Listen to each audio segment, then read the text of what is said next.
3월 8일 오늘의 말씀은 마태복음 18장 11절에서 20절입니다. 너희 생각에는 어떠하냐?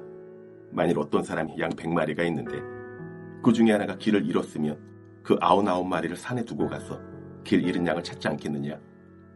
진실로 너희에게 이르노니 만일 찾으면 길을 잃지 아니한 99마리보다 이것을 더 기뻐하리라. 이와 같이 이 작은 자 중에 하나라도 잃는 곳은 하늘에 계신 너희 아버지의 뜻이 아니니라. 내 형제가 죄를 범하거든 가서 너와 그 사람과만 상대하여 권고하라. 만일 들으면 내가 내 형제를 얻은 것이요, 만일 듣지 않거든 한두 사람을 데리고 가서 두세 증인의 입으로 말받아 확증하게 하라.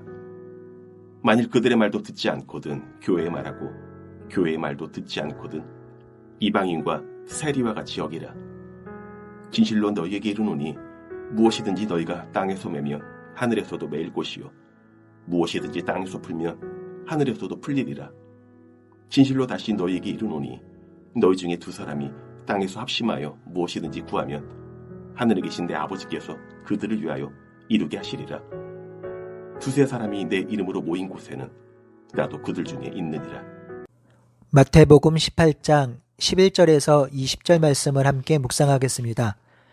예수님은 마태복음 18장에서 제자 공동체가 어떤 공동체가 되어야 하는지 말씀해 주고 있는데요. 공동체 안에서 가장 중요한 말씀을 해주고 있습니다.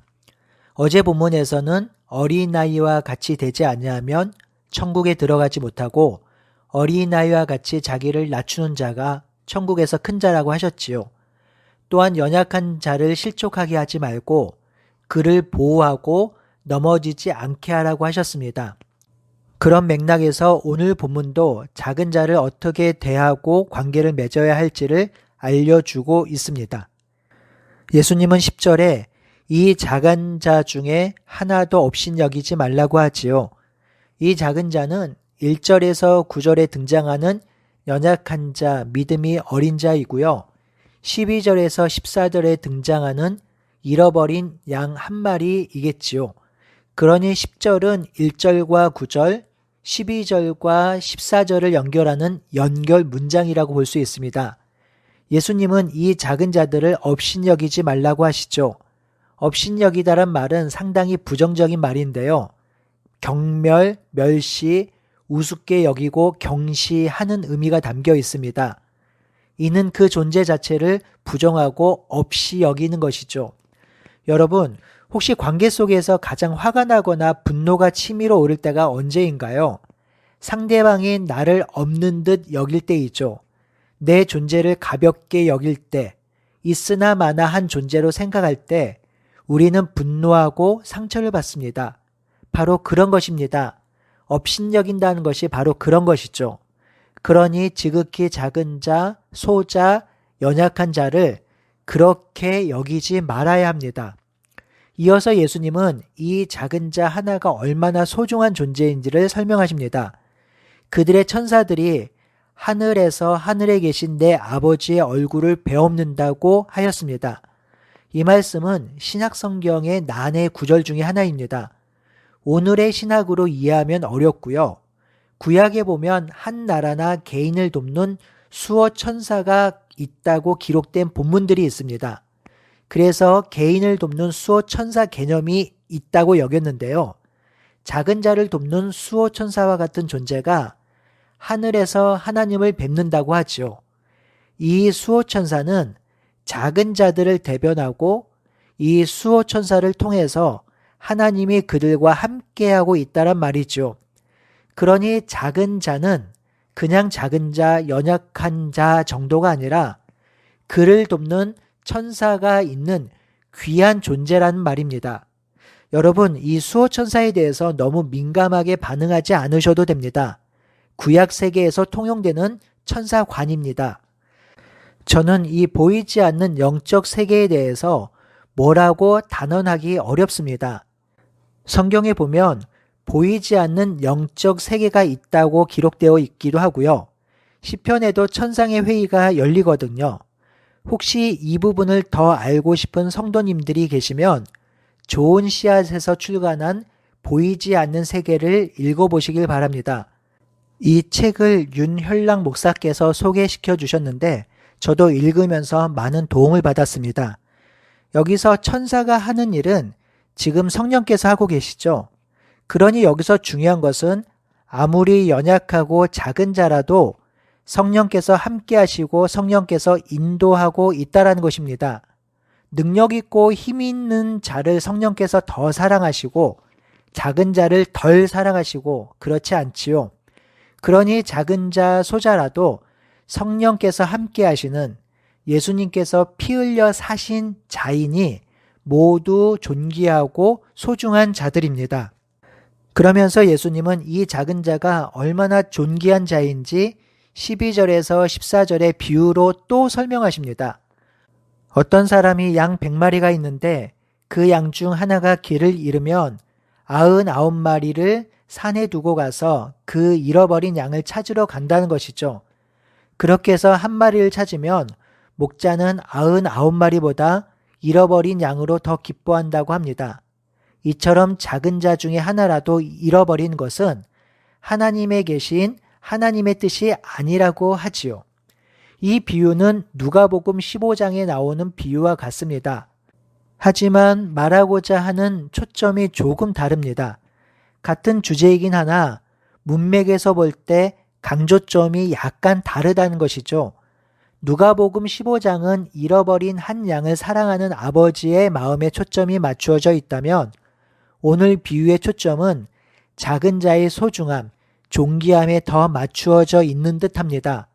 하늘 아버지는 이 작은 자 중에 하나라도 멸망하거나 놓치거나 공동체에서 멀어지는 것을 원하지 않으신다고 합니다. 모든 영혼이 소중하고 존귀하지만 특별히 작은 자, 연약한 자를 놓쳐서는 안 된다고 하시지요. 사랑하는 성도 여러분, 공동체에서 작은 자, 소자만 중요하다는 말이 아닙니다. 그들에게 무언가 더 특혜를 주고 그들 중심으로만 교회 공동체가 움직이란 말도 아닙니다. 여기서 중요한 것은 작은 자를 업신여기지 않는 것이죠. 작은 자, 소자를 존중하는 것입니다. 그렇습니다. 똑같이 대우해야 합니다. 강한 자를 대하듯이 약한 자를 대해야 하고요. 큰 자를 대하듯이 약자를 대해야 합니다. 약자라고 차별하지 말고 소자라고 가볍게 여기지 말아야 합니다. 이것만 잘 순종해도 공동체는 아름답게 세워질 것입니다. 15절에서 18절은 공동체 안에 형제가 범죄한 경우 어떻게 해야 할지를 말씀합니다. 형제가 범죄하거든 먼저 그 사람에게 찾아가 권고해야 합니다. 그래서 들으면 형제를 얻은 것이지요. 하지만 듣지 않거든 한두 사람을 데리고 가서 두세 사람의 증인의 입으로 말마다 확증해야 합니다. 그래도 듣지 않으면 교회 말하고 교회 말도 듣지 않으면 이방인과 세리와 같이 여기라고 하셨습니다.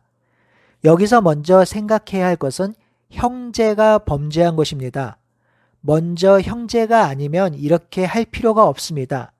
여기서 형제는 아무래도 세례를 받은 지체라고 봐야겠지요. 그 형제가 범죄한 경우입니다. 이 예수님의 말씀에 몇 가지 원칙을 정할 수 있습니다. 첫 번째, 명백한 죄에 관한 것입니다. 서로 다른 것, 틀린 것 이런 것을 말하는 차원이 아니라 명백한 죄에 관련된 말씀입니다. 예수님의 이 말씀은 명백한 죄가 드러날 때 취해야 할 행동이라는 것이죠. 두 번째는 가능한 알려지지 않게 하라는 것입니다. 여러분, 죄에서 돌이키게 하는 목적은요, 그 사람을 살리고 회복하려는 것입니다. 징계와 심판이 목적이 아닙니다.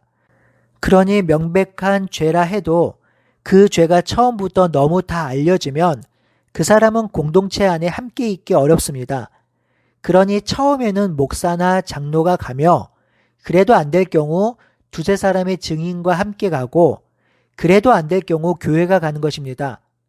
어찌 보면 죄인이 정말 작은 자, 소자일 수도 있습니다. 아무리 죄인이라 해도 그를 존중하고 그를 살려야 한다는 것이죠. 이제 마지막 18절에서 20절을 살펴보겠습니다. 예수님은 제자들에게 땅에서 매면 하늘에서도 매이고 땅에서도 풀면 하늘에서도 풀린다고 하였습니다. 이는 마태복음 16장 19절에 베드로에게 말씀하신 것인데요. 그러니 이것은 베드로에게만 주어진 특권이 아니라 모든 제자들에게 주신 특권이며 이는 모든 성도와 교회에게 주신 특권이겠지요.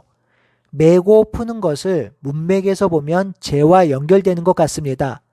그래서 어떤 학자는 매는 것을 유기, 푸는 것을 용서라고 보기도 하는데요.